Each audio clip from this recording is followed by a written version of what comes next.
دل صاحب آپ کی طرف آؤں گی. بریک سے پہلے جو ہم ڈیبیٹ کر رہے تھے اور صاحب تو کہہ رہے تھے کہ صاف اور شفاف الیکشن جو ہے وہ صرف عدیل صاحب کروا سکتے ہیں, اور میرا سوال یہ آپ سے, جس طرح سے آپ آر ٹی ایس کی بات کر رہے تھے, اس بار جو ہے وہ آر ایم ایس جو ہے وہ سسٹم یوز ہو رہا ہے, کتنا بہتر ہوگا یہ آر ٹی ایس کی نسبت؟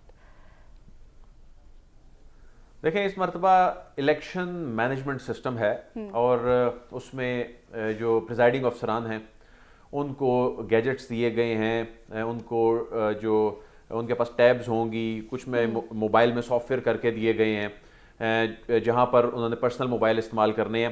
لیکن جو بات ہو رہی تھی نا پہلے کہ جو ٹیکنالوجی ہے یہ دھاندلی کو روک سکتی ہے, پاکستان میں الیکشن کو شفاف بنانے کے لیے ٹیکنالوجی کی نہیں, سیاسی رواداری کی, برداشت کی اور حوصلے کی ضرورت ہے. مثال کے طور پہ آپ جدید ترین ٹیکنالوجی لے آتے ہیں کوئی اور آپ کہتے ہیں جی یہ بالکل فول پروف ہے, اور آپ اربوں روپے کی انویسٹمنٹ کر دیتے ہیں, لیکن ایک لیڈر اٹھے اور آ کر کہے کہ جی یہ تو ہیک ہو گیا تھا سسٹم, اس میں تو ڈیٹا میں ٹیمپرنگ ہو گئی, یہ تو ہم تسلیم ہی نہیں کریں گے, تو پھر تو آپ کی اس ٹیکنالوجی کا کوئی فائدہ نہیں. بنیادی طور پہ تو ہمیں ایک دوسرے کو برداشت کرنا ہے اور حوصلے سے کام لینا ہے کہ اگر کوئی ایک جیت گیا ہے تو اس کو ٹائم پورا کرنے دیں اور اس کے بعد اپنی باری کا انتظار کریں اور عوام کے فیصلے کا احترام کریں. تو پاکستان میں جو یہ کہا جاتا ہے نا, ہر مرتبہ ایک نیا شوشہ چھوڑ دیا جاتا ہے کہ اس مرتبہ یہ ٹیکنالوجی آ گئی ہے جی, یہ بڑی فول پروف ہے, اس سے کچھ بھی نہیں ہونے والا. اچھا, ہم جب دھاندلی کی بات کرتے ہیں نا کہ دھاندلی آن گراؤنڈ, دھاندلی کی اصل میں مارجن بہت کم ہوتا ہے, یہ کہنا بڑا آسان ہے. اب تو ہم نے الیکشن کمیشن آف پاکستان میں کئی الیکشنز کے جو پٹیشنز اس کے بعد آتی ہیں ان کو بھی کور کیا.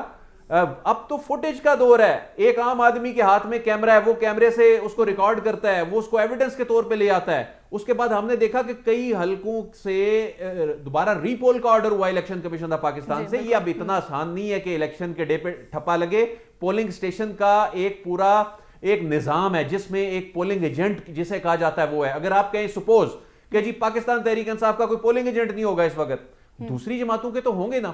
کیا اگر اس وقت یہ کہا جا رہا ہے نون لیگ یا کوئی اور جماعت جی دھاندلی کر جائے گی, تو کیا دوسری جماعتیں ان کے پولنگ ایجنٹ تو ہوں گے نا, کیا وہ ان کو دھاندلی کرنے دیں گے؟ ایسا نہیں ہے. پولنگ ڈے کے اوپر دھاندلی کرنا یہ کہنا بہت آسان ہے, یہ بہت کم 5 سے 7% دور دراز کے علاقوں میں جہاں پر کو کیمرے کی آنکھ سے دور. لیکن آج کل تو ہم نے دیکھا کہ سندھ میں سندھ کے بہت سے ایسے ایریاز میں جو اس طرح سے لائم لائٹ میں نہیں ہوتے, لیکن وہاں کی فوٹیجز جو ہیں وہ دیکھنے کو ملتی ہیں. اسکول, چھوٹا سا اسکول ہے, وہاں پر ایک پولنگ سٹیشن بنا ہوا ہے, وہاں پر اگر کوئی ٹھپا لگ رہا ہے تو وہ کیمرے کی آنکھ اس کو ایکسپوز کر دیتی ہے. جو دھاندلی ہوتی ہے بنیادی طور پہ وہ پری پول ہوتی ہے. اس انداز میں ہم یہ دیکھتے ہیں